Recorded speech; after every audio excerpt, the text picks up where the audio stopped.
تو بھائی آپ نے صرف دنیا پر یہ کام رکھنا ہے. میں کالج یونیورسٹی سے منع نہیں کرتا. حضرت گومل یونیورسٹی آپ ڈی اے خان کے ڈین رہے ہیں, میں یونیورسٹی سے منع نہیں کرتا, میں کالج سے منع نہیں کرتا. ہم نے پڑھایا ہے, ٹاپ کر کے یونیورسٹی پڑھے ہیں, لیکن اپنی پہچان دین بناؤ.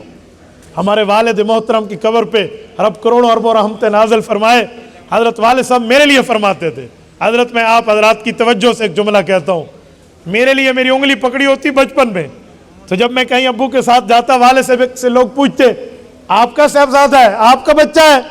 ابا جی نے کبھی اس طرح نہیں کہا کہ جی ہاں, بلکہ کیا کہا کہ اللہ دا مال ہے, اللہ رسول دا تھیوے تجیوے, ورنہ میں کوئی نہیں لوڑ کوئی نہیں. یہ جملہ کہتے اللہ کا مال ہے, اللہ رسول کا وفادار بنے تو میرا, ورنہ نہیں.